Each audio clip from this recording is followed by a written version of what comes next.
Nababahala ang Commission on Human Rights sa direktiba ni PNP Chief General Nicolas Torre na paramihan ng mga huli. May paliwanag naman dyan si Torre. At live po mula sa Quezon City, nauna sa balitang yan si Kari Cator. Kari, anong paliwanag ni General Torre tungkol dito?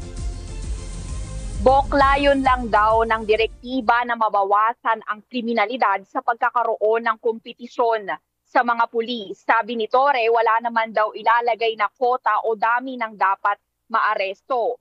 Ang dagdag pa ng bagong upong PNP chief, huhulihin nila ng buhay ang lahat ng sangkot sa illegal na droga at hindi papatayin. At hindi lang naman daw ito sa mga drug o sa kampanya kontra droga, kundi pati na sa ibang krimen. Kaya sa kabila ng agam-agam ng Commission on Human Rights ay handa rin daw makipagtulungan ang PNP. Narito ang pahayag ni Torre.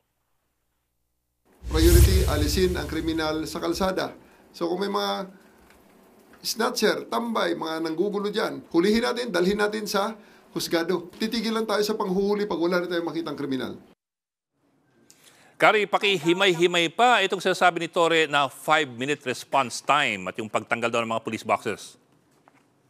Yes, Doc, ang target nga rin ni Torre ay maging 5 minutes na nga lang ang response time ng PNP. Mula yan sa standard daw na 7 minutes sa ngayon. Hihingi raw siya ng tulong sa mga mayor para masuportahan sila sa proyektong ito. At kanina nga, sumama rin tayo mismo sa mga pulis at tiningnan natin kung paano ito isinasagawa rito sa Quezon City. At sa nasaksihan natin, inabot ng 5 minuto yung pagpasa ng tawag mula dun sa emergency hotline na 911 papunta sa mga pulis dito mismo sa QC. Pero yung mismong pagresponde mula nang matanggap ng QCPD ang tawag ay 4 minutes lang. So sa loob ng 4 minutes may dumating na ng mga nagpapatrol yung pulis para nga rumisponde dun sa kunwaring rambulan na tinest natin. At sa ngayon nga, ang target ni Torre ay 5 minutes muna sa buong Metro Manila. Pero pagkatapos ng 3 buwan, ay gagawin daw yan 3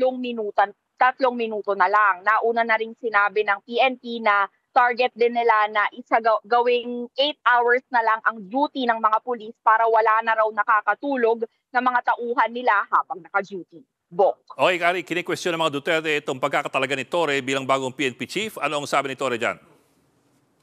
Sabi ni Torre, noong panahon daw ni Pangulong Rodrigo Duterte ay pareho lang naman daw ang ranggo ni Torre dun sa kanyang unang naging hepe. Nirerespeto raw niya ang opinyon ni Mayor Baste, pero yun nga, gaya ng nabanggit ay nung si Senador Bato de la Rosa na unang PNP chief ni Duterte, 1-star general lang din naman daw at saka naging automatic na 4-star general. Pero hindi naman daw ito question ni Mayor Baste.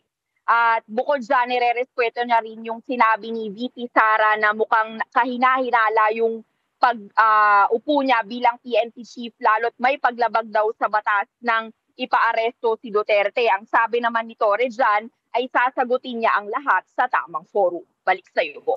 Ulat ni Kari Cator live mula sa Quezon City.